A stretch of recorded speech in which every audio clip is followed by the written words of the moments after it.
BND classes में आप सभी का हार्दिक स्वागत है। अच संधि समाप्त करने के बाद आज हम हल संधि के प्रश्नों का अध्ययन करेंगे। कभी कभार पढ़ते समय जिन प्रश्नों की आवश्यकता बहुत कम रहती है उनको हम ज्यादा पढ़ते हैं, जिनमें ज्यादा प्रश्न आते हैं उनको हम कम पढ़ते हैं। इसमें 2009 से 2023 तक के प्रश्न है। इस बुक को पढ़ने के बाद में हमको ये अंदाज होने लगेगा कि किससे कितने प्रश्न आए हैं, किनको हमें ज्यादा पढ़ना है। अब हम इसमें देखेंगे कि हल संधि प्रकरण के इस चतुः संधि में से मात्र 7 ही प्रश्न अब तक आए हैं 2009 से 2023 तक, और वो सारे प्रश्न हमारी समझ के थे, हम सब ने पढ़े भी हैं। आइए उन प्रश्नों को हम देखते हैं, किस प्रकार के प्रश्न थे, कैसे उनको हम हल कर सकते हैं।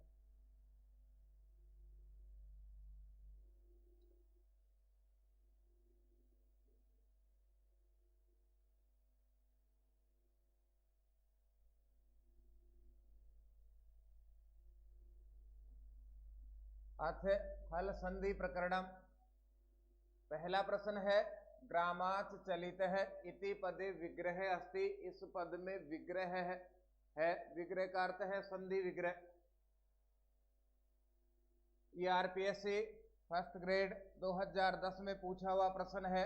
ग्रामान चलित है, ग्रामाद चलित है, ग्रामात चलित है और ग्रामाज चलित है।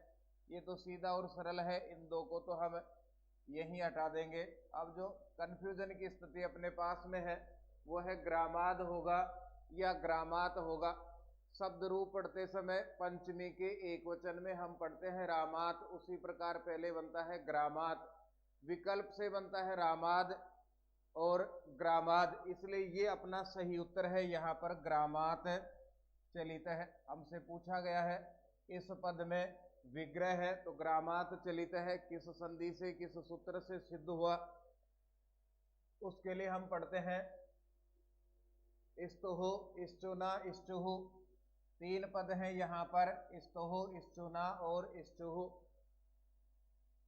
इस्तुहु यहाँ इन दो अक्षरों का अर्थ है स, और तोहो इसका अर्थ है तवर्ग, अर्थात त, थ, द, ध और न। दूसरा यहां लिखा हुआ है इश्चुना, तो यहां पर स इसका अर्थ है तालव्य से, चू का अर्थ है चवर्ग, च, छ, ज, झ और य। इसके बाद में अपने पास में शेष रहा वापस इश्चुहु, इसका भी यही अर्थ है। स का अर्थ है तालव्य से और चुहु इसका अर्थ है चवर्ग, जिसमें 5 अक्षर होंगे च, छ, ज, झ और ये इस सूत्र में लिखा हुआ है। इस सूत्र के आधार पे ही सारा याद रखेंगे हम। ऐसी संधि जहां दंते से को तालव्य से होता है, इसी में लिखा हुआ है ये पहला, इसी के आधार पे संधि का नाम है। ऐसी संधि जहां तय वर्ग के स्थान पर च वर्ग होता है उसी को इष्टुत्व संधि कहा जाता है। अर्थात तय के स्थान पर च, थ के स्थान पर छ, द के स्थान पर ज, ध के स्थान पर झ और न के स्थान पर यह आदेश होते हो उसी को इष्टुत्व संधि कहा जाता है। अब इसकी शर्त क्या है उसको और पढ़ लेंगे हम। सकार तय वर्गयोः, सकार च वर्गाभ्याम योगे। सकार इसका अर्थ है स, तय वर्गयो तय वर्ग को, सकार च वर्गाभ्याम योगे, सकार और च वर्ग के योग में। सकार च वर्गाउ स्तः, सकार और च वर्ग होने चाहिए। अर्थात 4 टुकड़े हम कर सकते हैं।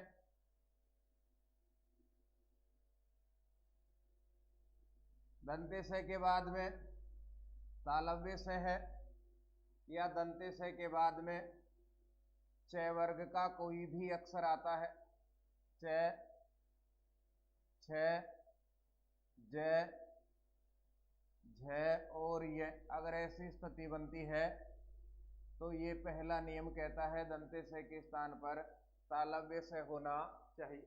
दंते स के बाद में तालव्य स है तो भी दंते स के स्थान पर तालव्य स होगा।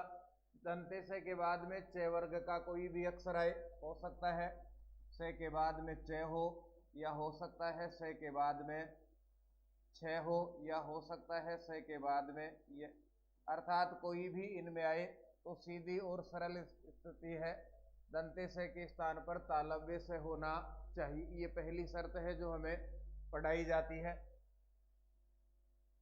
दूसरी शर्त है पहले त वर्ग का कोई अक्षर हो, अर्थात त, थ, द, ध, न, इनमें से कोई एक अक्षर हो, उसके बाद तालव्य से हो, या फिर हो सकता है पहले त वर्ग का कोई एक अक्षर हो और इसके बाद में च वर्ग का अक्षर हो। पहले त वर्ग का कोई एक वर्ण हो, कोई एक अक्षर हो, उसके बाद च वर्ग का अक्षर हो, तो भी आदेश निश्चित है त वर्ग के स्थान पर च वर्ग होगा। आदेश सबके निश्चित है, कोई बदलाव नहीं होगा। जैसा क्रम त वर्ग का है त, तो इसके स्थान पर होगा च, क्रम से चलते रहेंगे। यदि है थ तो थ के स्थान पर होगा छ, यदि है द तो द के स्थान पर होगा ज, यदि ध तो ध के स्थान पर आदेश किया जाएगा झ, और यदि है अपने पास में न तो न के स्थान पर आदेश होगा य। आदेश निश्चित है, इनमें कोई बदलाव नहीं होगा। अर्थात अब हमने पढ़ा ऐसी संधि जहां स को तालव्य से आदेश होता हो और त वर्ग का अक्षर च वर्ग के अक्षर में बदलता हो, तो उस संधि को स्तुत्व संधि कहा जाता है। अब हमें उदाहरण सिद्ध करना है। हमसे पूछा गया ग्रामाच चलित है इति पदे विग्रह अस्ति, इस पद का विग्रह क्या है? तो यहां स्थिति है अपने पास में ग्रामात धन चलित है, त वर्ग का त और त वर्ग के बाद में च वर्ग में से आ गया च, तो यहां सूत्र लगेगा स्तुहो, स्तुना, स्तुहु। इस सूत्र के द्वारा यहाँ स्तुत्व हुआ। स्तुत्व का सीधा और सरल अर्थ है त के स्थान पर हो गया च, ग्रामा त के स्थान पर च, त आधा तो च भी आधा, और इसके बाद लिखेंगे चलित है। वर्ण सम्मेलन होगा, अक्षर इकट्ठे होंगे तो ग्रामा, च के बाद में कोई स्वर कोई मात्रा नहीं है तो ग्रामाच चलित है। ये अपना रूप सिद्ध हो गया। यही हमसे पूछा गया है संधि विच्छेद क्या है, संधि विग्रह क्या है, तो ग्रामात धन चलित है। ये पहला प्रश्न जो हमसे पूछा गया अब तक। दूसरा है स्तुहो, स्तुना, स्तुहु इति सूत्रस्य उदाहरणम वर्तते, सीधा प्रकार पूछा गया है। इस सूत्र का उदाहरण है स्तुहो, स्तुना, स्तुहु, इस सूत्र का उदाहरण है।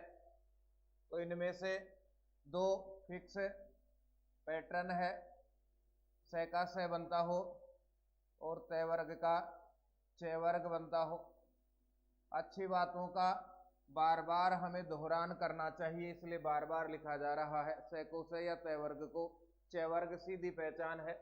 तो यहाँ ध्यान देंगे हम, तो यहाँ दिखाई देगा बीच में हमें आधा तालव्य से रामस चिनौती लिखा हुआ है। इसी को हम अलग करके देखेंगे यहाँ से। यही ये संधि विच्छेद है और यही इस सूत्र का उदाहरण है। सिद्ध करके भी हम देख लेंगे तो हमें बाकी का भी पूरा समझ में आ जाएगा, किसी भी प्रकार की कोई समस्या यहाँ रहेगी नहीं। ध्यान दीजिएगा, रामस धन चिनोती, यहां से ये शुरू होगा, रामस धन चिनोती। सस जुसो रुहु, पदांत से या सजुस शब्द के से के स्थान पर आदेश होता है रु। राम रू और चिनौती, रे में मात्रा है ऊ की, तो उपदेशेज नुनासिक इत, इसके द्वारा इत संज्ञा और तस्य लोपे से लोप, उपदेशेज नुनासिक, उपदेशेज नुनासिक इत, इसके द्वारा इत संज्ञा और तस्य लोप है, इसके द्वारा रे में स्थित ऊ का लोप। लोप हो गया तो स्थिति बदलेगी। अब अपने पास में शेष रहा राम रे और चिनौती। सामान्य एजुकेशन में ये बीच में राम रू चिनौती, इससे कोई मतलब नहीं है, ये पढ़ाया भी नहीं जाता, सीधा से के स्थान पर रू और अनुबंध लोप लिखा जाता है, या से के स्थान पर रू ही दिखाया जाता है, वहां रह कर दिया जाता है। ये पहली स्थिति हो गई। फिर इसके बाद में सूत्र है खर वसानयोर विसर्जनीय, खर वसानयोर विसर्जनीय, खर वसानयोर विसर्जनीय, यह भी हमने पढ़ा नहीं है, सामान्य रूप से समझेंगे। यदि पद के अंत में रह हो और उसके बाद में खर प्रत्याहार हो, शब्द के पद के अंत में रह हो, रह के बाद में खर प्रत्याहार हो,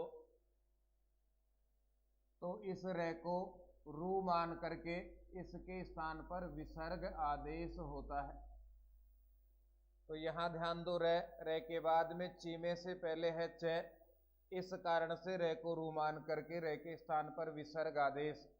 तो यहां हम लिखेंगे रेफस से विसर्गे, अर्थात रे का विसर्ग, रे का विसर्ग हो गया। तो अब अपने पास में स्थिति शेष रही राम विसर्ग और इसके बाद में है चिनौती। राम विसर्ग और इसके बाद में है चिनौती, ये स्थिति अपने पास में रही। विसर्जनीय से विसर्जनीय से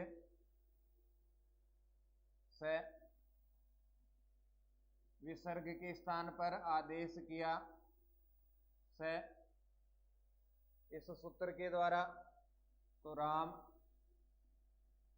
से और चिनौती। अब जिस प्रकरण में हम संधि को पढ़ रहे हैं, यहां से के बाद में है ची, और ची में से भी पहले च और उसके बाद ई है, तो से के बाद में च वर्ग हो गया, इसलिए सूत्र काम करेगा इस्तोहो इश्चुना इश्चुहु, इस्तोहो इश्चुना इश्चुहु। इस सूत्र के द्वारा इश्चुत्व, यहाँ इश्चुत्व का अर्थ है दंते से के स्थान पर तालव्य से। राम से और चिनौती, वर्ण सम्मेलन,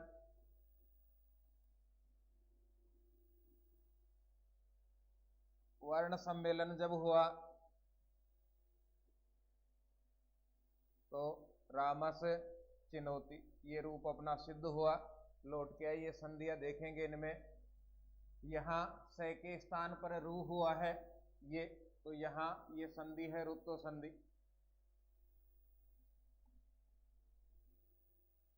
से के स्थान पर रू, तो पहले इसमें संधि है,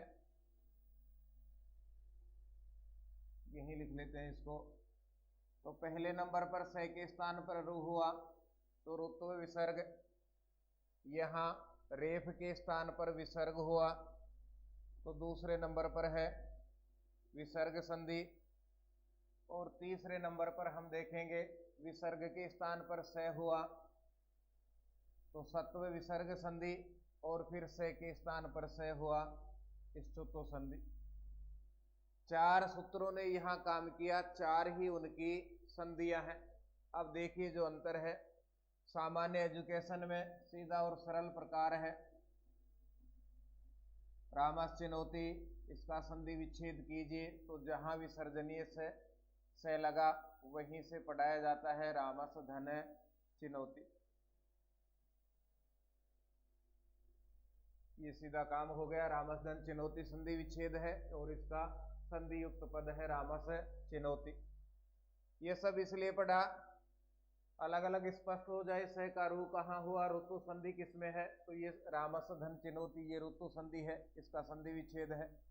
खरवसार्जनी और विसर्जनीय ने क्या काम किया, विसर्ग संधि कहाँ है, विसर्ग के स्थान पर स हुआ तो सत्व संधि कहाँ है, और अंत में स के स्थान पर स स्तुत्व संधि कहाँ है, ये पूरा इसमें स्पष्ट हो गया। इसी पैटर्न पर आगे प्रश्न है स्तुत्व प्रकरण। स्तुत्व संधि प्रकरण में रामस चिनौती पद से संधि विच्छेद है, रामस चिनौती इस पद का संधि विच्छेद है। तो ध्यान दीजिएगा, ये दो तो हमने पढ़े ही नहीं है। अब अपने पास में जो स्थिति है या तो है रामस चिनौती या रामस चिनौती एक में दंते से है और एक तालव्य से है। हमसे पूछा गया है इस स्तुत्व प्रकरण में, अर्थात ऐसी स्थिति का चयन इसमें से करना है जिस स्थिति के बाद में स्तुः स्तुना स्तुः सूत्र लगा है। तो लौट के उदाहरण पर आइए, यहां लगा है अपने पास में रामस धन चिनौती, इसी के बाद में सूत्र लगा है स्तुः स्तुना स्तुः, तो यही इसका संधि विच्छेद है और यही स्तुत्व प्रकरण कहा जाता है। स्तुत्व प्रकरण का सीधा और सरल अर्थ है जहां जिस स्थिति के बाद में सूत्र लगा है उस स्थिति को हमें बताना है, तो रामस चिनौती। देखिए एक ही प्रश्न रिवाइज है 2013-2023 10 साल के बाद में।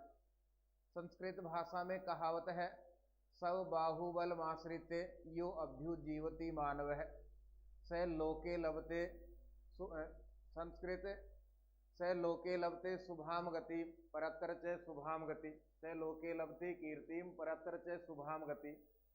सब बाहुबलमाश्रित योभ्युजीवति मानव है, स लोके लभते कीर्तिम परत्र च शुभाम गति। जो व्यक्ति अपने बाहुबल के आधार पर जीवित रहता है, कार्य करता है, अपना संपूर्ण कार्य संपन्न करता है, वह इस लोक में यश को प्राप्त करता है तथा परलोक में शुभ गति को प्राप्त करता है। सब प्रकार की पुस्तकों के बारे में पढ़ा, सबको देखने के बाद में जो सबसे अच्छा लगे, जो सबसे बेस्ट हो अपने लिए उसी का चयन करें। तो जो व्यक्ति इस प्रकार के कार्य से आगे बढ़ता है उसको सब प्रकार की कीर्ति और सब प्रकार का यश मिलता है या परीक्षा में सफलता भी मिलती है।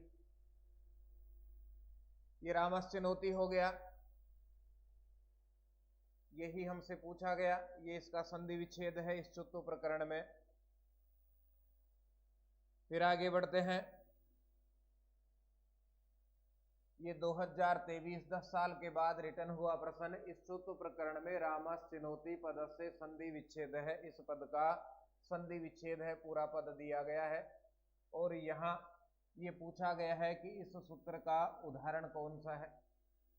एक ही बात दो प्रकार से पूछ ली गई 10 साल के अंतर में। इसका सीधा और सरल अर्थ है कि पुराने और नए सब प्रकार के पेपर को पढ़ करके अपना पेपर बनाया जाता है। इसके बाद में उसी पैटर्न पर पूछा गया हमसे यशस चिनौती, इन दो शब्दों की संधि होने पर सही शब्द बताएं। 3rd grade Sanskrit education 2009। तो स्थिति है अपने पास में यशस और इसके बाद चिनौती। इससे पहले जितने सूत्र लगने थे वो लग करके यहाँ तक हम आ गए हैं। स के बाद में च वर्ग का च है, इसलिए स्तुः स्तुना स्तु स्तुतु यहाँ हुआ। तो यस से आधा, तो तालव्य से भी आधा, इसके बाद में चिनौती जोड़ लेंगे, यशस चिनौती, यशस चिनौती, जहां ये है वही अपना उत्तर है, यशस चिनौती। तालव्य से के स्थान पर दंते से के स्थान पर तालव्य से हुआ, इसलिए इस चुत्तु संधि का उदाहरण है। इस चुत्तु प्रकरणे कतिचिद जनाः पदस्य संधि विच्छेद है स्यात्। इस चुत्तु प्रकरण में कतिचिद जनाः इस पद का संधि विच्छेद होगा। तो दो में यहां कंफ्यूजन की स्थिति है, कतिचिद होगा या कतिचित होगा। बाकी दो से तो कोई ज्यादा लेना देना है ही नहीं, ये तो अपने आप ही हट जाएंगे। अभी तक जो हमने पढ़ा, प्रारंभ का प्रश्न हमने पढ़ा था, उसके हिसाब से इसको देखेंगे।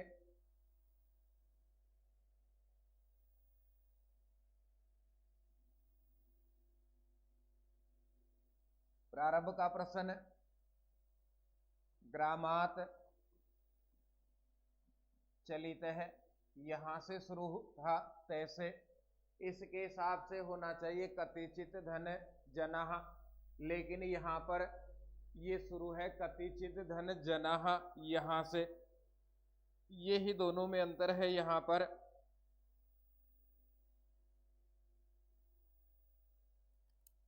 इस चौथो प्रकरण में हमसे पूछा जा रहा है, इस चौथो प्रकरण में कतिचिद जनाः इस पद का संधि विच्छेद होगा, इसके समान यहां से शुरू होगा और यहां जाकर के ये समाप्त होगा। देखिए एक बार,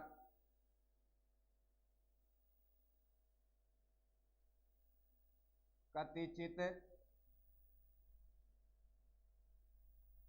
धन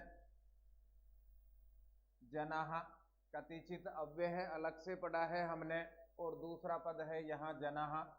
तो सबसे पहले सूत्र लगेगा तय के स्थान पर द, झलाम झलाम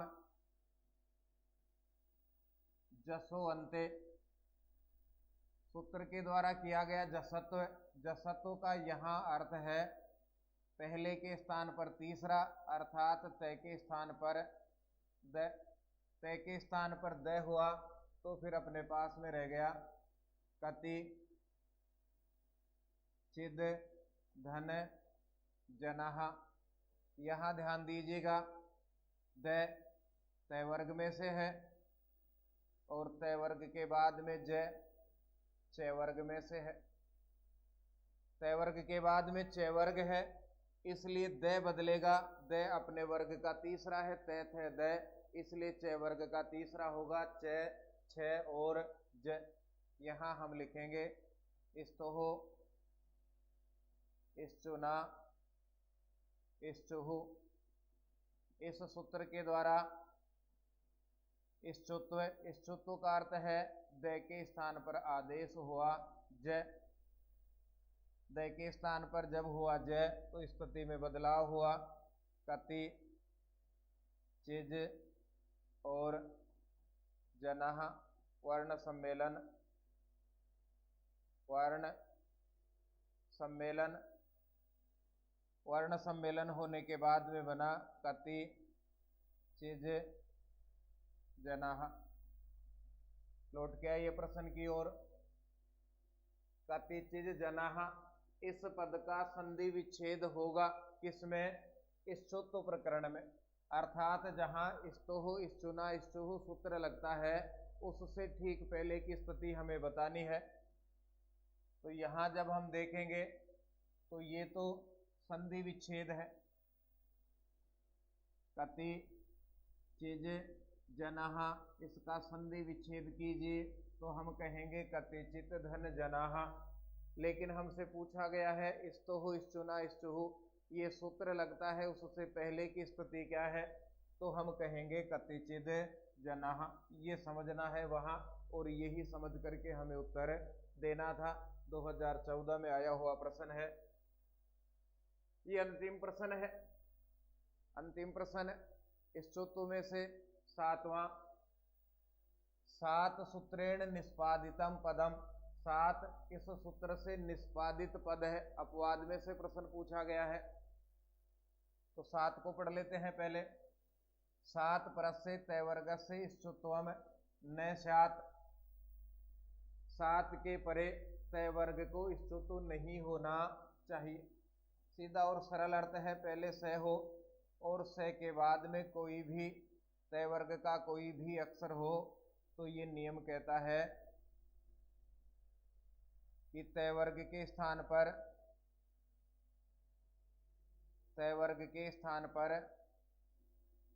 च वर्ग नहीं हो।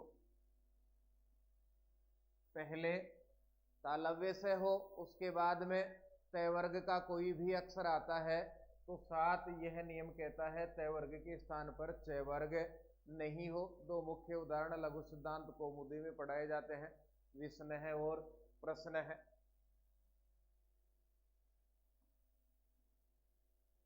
विषधन नह ये अपवाद है स्तुत्व संधि का, ध्यान दीजिएगा। से के बाद में तय वर्ग का आ गया न के स्थान पर यह होना चाहिए, लेकिन सात सूत्र कहता है यहाँ स्तुत्व नहीं होगा, स्तुत्व संधि का निषेध है, स्तुत्व संधि नहीं होनी चाहिए। इस सूत्र से स्तुत्व निषेध का सीधा और सरल अर्थ है न बराबर यह रोक कर। न के स्थान पर यह नहीं होने दिया गया तो वही स्थिति अपने पास में रही। विस्नह वर्ण सम्मेलन, बार बार वर्ण सम्मेलन हो रहा है, ठीक पढ़ोगे तो आपकी भी गुंजाइश है। विस्नह ये पहला अपवाद और दूसरा अपवाद प्रश्न है। प्रसधन नह स के बाद में न तय वर्ग का पांचवा है, न के स्थान पर च वर्ग का पांचवा यह प्राप्त था, लेकिन उसको सात सूत्र से रोक करके प्रश्न और न निषेध हो गया। यहाँ हो गया अपना सात। स्तुत्व निषेध किया सूत्र ने, स्तुत्व निषेध जब हुआ तो सीधा और सरल अर्थ हो गया न के स्थान पर यह रोक कर। इसने कहा न के स्थान पर यह नहीं होना चाहिए, तो ऐसे की ऐसी स्थिति रहेगी, वर्ण सम्मेलन हुआ और दूसरा उदाहरण सिद्ध हुआ अपना प्रश्न है। इस प्रकार से हमने देखा स्तुत्व संधि में से मात्र सात ही प्रश्न अब तक हमसे पूछे गए हैं। कभी कभार बहुत टफ स्थिति में फंस जाते हैं, बहुत गहराई से कई किताबों के बहुत सारे पन्ने हम याद कर लेते हैं और उनमें से प्रश्न आते नहीं है। प्रश्न बहुत ऊपर के स्तर से आ जाते हैं, प्रश्न समझ के आ जाते हैं। यही इस पुस्तक को पढ़ने का हमें फायदा मिलेगा। पुस्तक को और अधिक सारगर्भित सरल बनाने के लिए आप सबके सुझाव सादर आमंत्रित हैं। हम फिर मिलेंगे। जय तु भारतम, जय तु संस्कृतम।